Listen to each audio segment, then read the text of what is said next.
Hey guys, it's David. Just saying good morning and what's going on. I'm submitting another board state video from my Commander game. We've got another great board state here. We had replicating ring early to start the mana off, and then we hit an early Tamesh.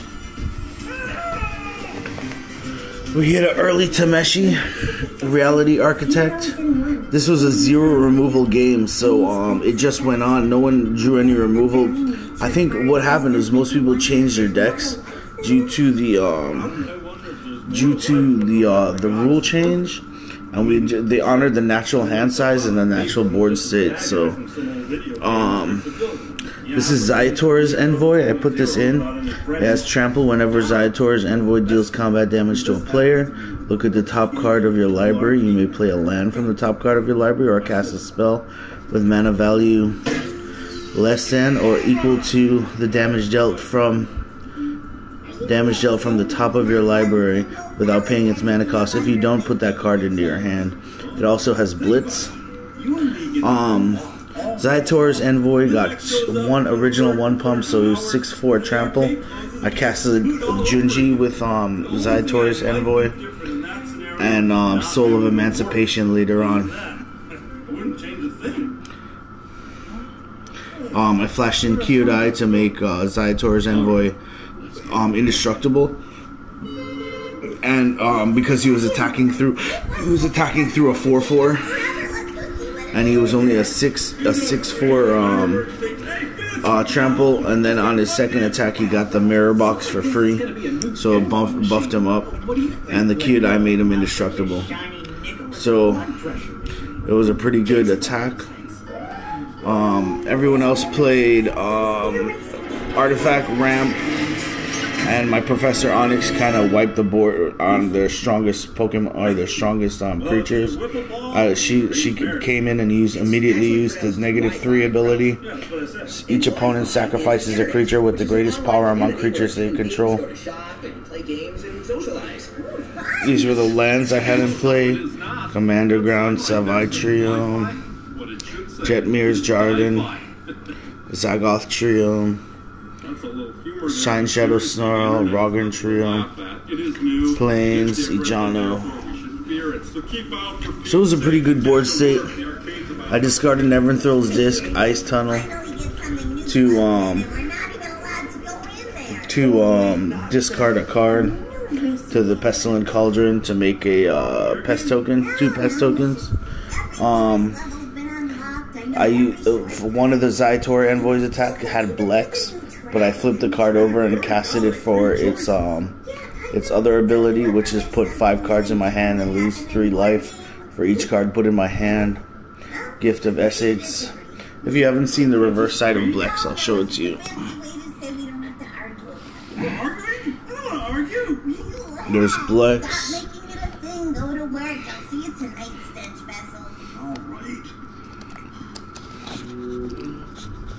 And this is the reverse side of Blex. Search for Blex 2, 3, 4. Look at the top 5 cards of your library. When you put any number of them into your hand and the rest into your graveyard, you lose 3 life for each card you put in your hand this way. So I thought it was pretty cool. Casted that for free off of Zaitor's Envoy. Then also we had Gift of Essays to search up the triomes, the Plains triomes, and Scalding Tarn. Jetmir, of course, again with another win. Jetmir loves this specific combo. The creatures just come out unstoppably. And the Soul of Emancipation to end off the game, as in I was the only person with removal, and all of my removal came in the form of creatures. The disc was discarded because I didn't want to wipe the board. I kind of liked my board the way it was. The enchantment came down later to cast Gift of Estates from the graveyard, or perhaps something else from the graveyard. This was in my hand. Hengegate Pathway, Blood in the Snow, and reconstruct history. So I could have probably played the Henge pathway and then used Tameshi's ability to draw a card. I don't know if you've ever seen Tameshi. That's the foil Soul of Emancipation. Destroy up to 3 other non-land permanents for each other permanent creature controls. Create a 3/3 white angel. Creature token with flying. Tamesh says whenever one or more non-creature permanents are returned to hand, draw a card. This ability triggers only once each turn. Return the land you control to its owner's hand. Return target artifact or enchantment. So she draws a card off of herself, returning the disc over and over if that was what I chose. And he only has a sorcery and extra less from your graveyard to your battlefield. So I'd probably bounce the Giada if that happens, so I can use the ability to deal 4 damage to target attacking creature. If you've never seen the Giada, deals 4 damage to target attacking or blocking creature. Which comes in pretty handy with Zaitor's Envoy, since he has trample. Lotus Cobra, 2 pest tokens. So as it is, I had 9 creatures in play. 1, 2, 3, 4, 5, 6, 7, 8, and 9. And it gives them all double strike, and everyone conceded. After I eliminated the first, they consistently with Junji and the Zaitor's Envoy, they pretty much did 6, and 5 from Junji, 1 from the mirror box, 6, and then 1 from this 7 vigilance flying menace was pretty much too much for everyone to handle. They didn't want to get rid of it because usually what I've been using Junji to do is have each opponent discard 2 cards and lose 2 life. This seems like this would be the best thing so far. But I'm sure if things went sour, if I lost the Zaitor Envoy instead of flashing in Giada and making it indestructible, I probably may have used the Junji to bring back the Zaitor's Envoy. But I think effectively in a multiplayer battle, I think it's easier to just have everyone discard and bring back the creature or use the Blitz ability some different way, some other way. All right, guys, that's my and also let me do a recap of my Commander game on Sunday at Top Deck Keep.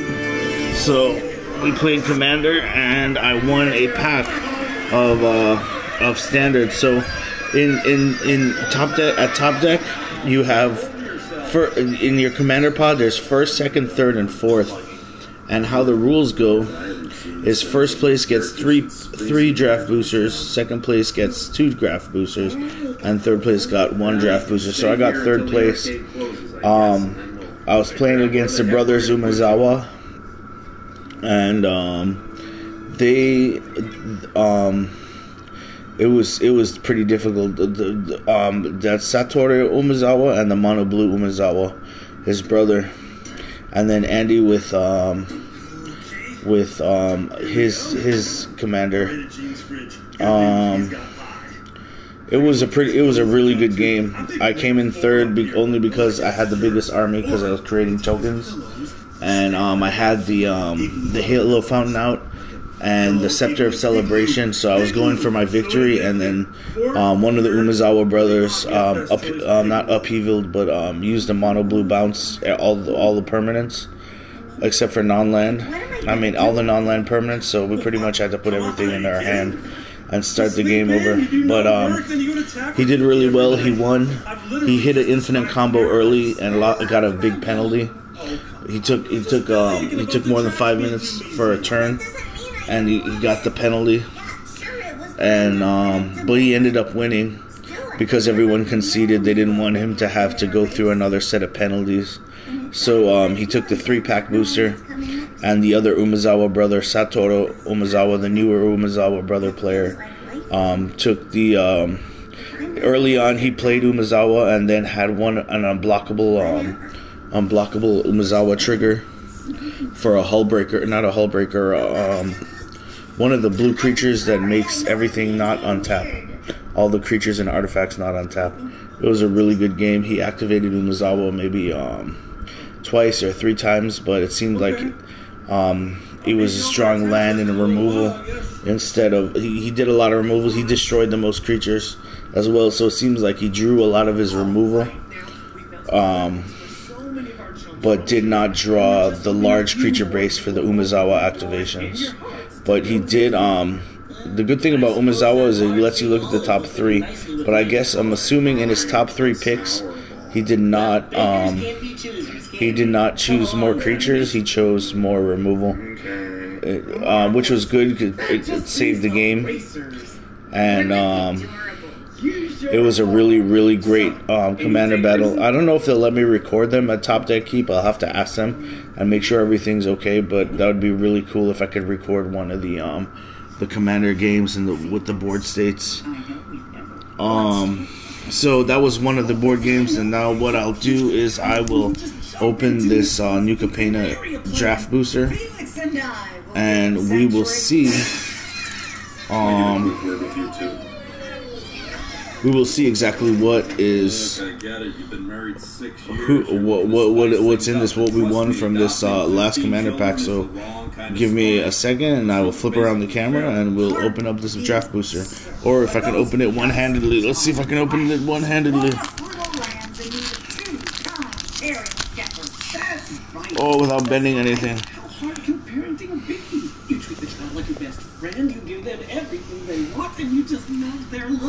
I gotta I gotta give commendations to or credit to Walt Disney and Wreck-It Ralph Wrecks the Internet. My kid sister's favorite movie. Wreck-It Ralph Wrecks the Internet.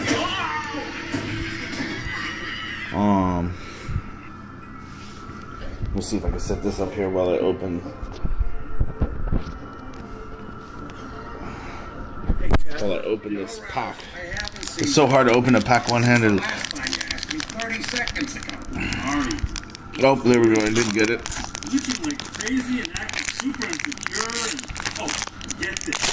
Oh, we got it. Here we go. So we'll look at the first one. Jackhammer, nice. Equipped creature gets +2/+0 for 2. Subtly is overrated. Mr. Orfeo the Boulder. I wanted to play this guy, Orfeo. He doubles target creature power when they attack, which is really good for Zaitor's Envoy, since he naturally has trample. Listen, this one was supposed to be for Vanellope. I guess you can have it. Reach. Thanks. You know, I can't help but think this whole mess is... When High-Rise Skyjack blocks a creature with flying, High-Rise Skyjack gets +2/+0 until end of turn. Oh, this is really good for draft. Now I'm a father of 15. Isn't that just a blessing? Incriminate. Choose target creatures controlled by the same player. That player sacrifices. Chooses 2 target creatures controlled by the same player. That player sacrifices one of them. Nice. Isn't that just a blessing? So if they don't have 2 creatures, do they just choose? Let's say they only have 1 creature. Does the spell fizzle? Interesting. Let's find out. It says choose 2, so they have to have at least 2 creatures. Sewer crocodile. Something called E-Boy or eBay. That's it. It was eBay. Sewer crocodile can't be blocked this turn. This ability costs 3 less to activate if there are 5 or more mana values among cards in your graveyard. 5/6. While it costs 1 blue to make him unblockable. Crocodile. I'm horribly afraid of crocodiles. They're such giant prehistoric creatures that I can't believe they exist on our planet. Just kind of amazing to see a crocodile in action. As long as his business side isn't pointed at you, right? Kill shot. Destroy target attacking creature. This is a really good common in draft. Very nice common in draft. Destroy target, because in draft the majority of damage is done by attacking creatures, just because there's more creatures in, like, you know what I mean. This is a very good common. 3 mana instant. Destroy target attacking creature. It doesn't even have to be tapped, so it gets the vigilance ones too. Very, very nice. Ready to rumble. Ready to Rumble deals 5 damage to target creature. Oh wow, it's a source. Oh, it's a destroy target artifact. This is good because it has the versatility of destroying target artifact. The mana cost is great, and it's a sorcery, but still a really good draft option. If this came in your pack. Ooh, a land in the draft pack. Ooh. I accidentally saw what I was gonna draft pick. Red or green comes into play tapped. Sacrifice to draw a card. Security bypass. Enchanted creature is attacking alone. It can't be blocked as long as enchanted creature is attacking. Oh, I played this in my draft. This thing is great. Enchanted creature has whenever this creature deals combat to a player, it connives. So it lets you connive too.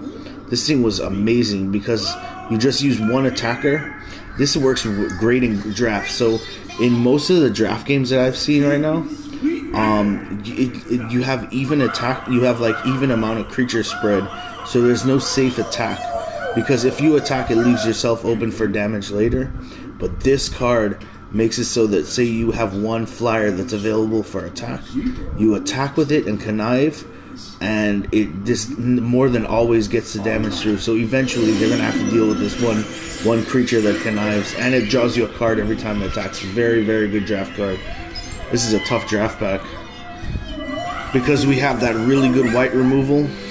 This is I don't know which I would pick first in this draft pack.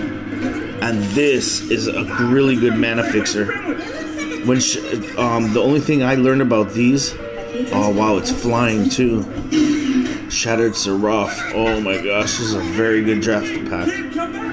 I'm gonna have to think about this. I don't know which one I would pick as probably this one, because I don't know when I played in the pre-release and I got 3 of these in one draft. So I don't know if it's because of the price or it fixes your mana. For 2 mana, it fixes all your mana problems. So it's really good. And here's another good one. Broker's Hideout. Because it fixes your land. You play it, it comes into play, sack it, and you go get land.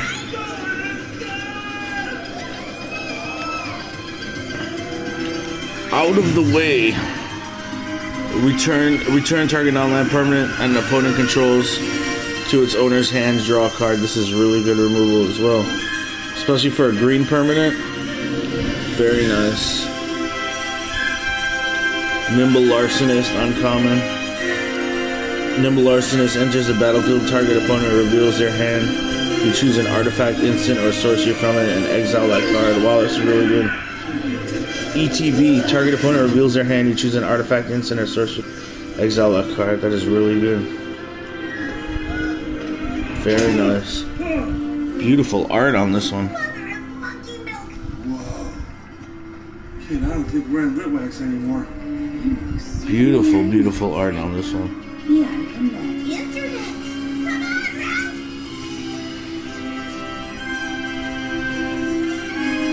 Vulcan Baga, very nice. Holy cow! Look at all this stuff. Oh my gosh! Wow, I can't believe I got her. Holy crap! All right, let's not fast forward all the. Rivers Duke must be blocked if able. Blitz 4. It goes on forever and ever. How are we 2 mana, Blitz 4. Blitz is really good because it draws you cards, and people usually let the damage go through instead of letting it block. But it's not a good idea because you can just blitz it again from the graveyard. Oh wait, can you? No. No, I think Blitz does. Oh, let's read what Blitz says. If you cast a spell for its Blitz cost, gains haste. When the creature dies, draw a card. Sacrifices at the beginning of the next instant. Oh, never mind. You cannot Blitz from the graveyard. Only Tenacious Underdog lets you do that. Oh wow. She's awesome because I wanted to play her. Each other angel you control enters the battlefield with an additional 1/1 counter on it for each angel you already control. Tap and add 1 mana only to cast an angel spell. 2 mana legendary creature. That means I can use her as a let you take a look at the art, see the face they chose. Giada, Font of Hope. I can see someone making a mono white angel deck. Oh, wow. This is amazing. The source of the Cabretti's halo turned out to be a single teenage girl. Giada, font of hope. Let me try. Legendary creature, angel. They chose her as an angel, although she was just a human. That is amazing. A single teenage girl. The source of Cabretti's halo turned out to be a single. Wow, super fantastic. I'm surprised she's not double white loyalty. That is amazing. This is gonna be a very well. I think I'm gonna make a deck around her. This is amazing. Awesome pull. Awesome pull. And my planes, my land for the pack, and my treasure token. Very nice. Alright guys, that's all I have for you right now. I know you probably hear Walt Disney's Wreck-It Ralph Wrecks the Internet.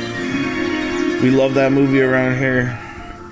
This is the board state. This is the pack.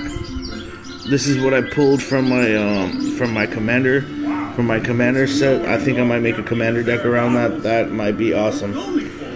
Alright guys, just want to show off my fancy nail. Look, it used to have a diamond on it. Or not a diamond, something shiny, so it'd be all like, watcha, watcha, watcha, watcha, watcha. I love that. I finally got, for my birthday, I got my sister to paint it. It had a little diamond on it, and I was like, oh. Alright, anyway. Thanks guys. Thanks for sharing my birthday with me. We went to the casino. It was awesome. I just want to say thank you, and that was my board state. I love you, Google. Thank you for letting us be a part of your life, and hopefully Wreck-It Ralph does not wreck the internet. Alright, till the next time, I'll see you guys later. Peace. Ladies and gentlemen, the next item up, a black velvet painting of sorrowful kitten.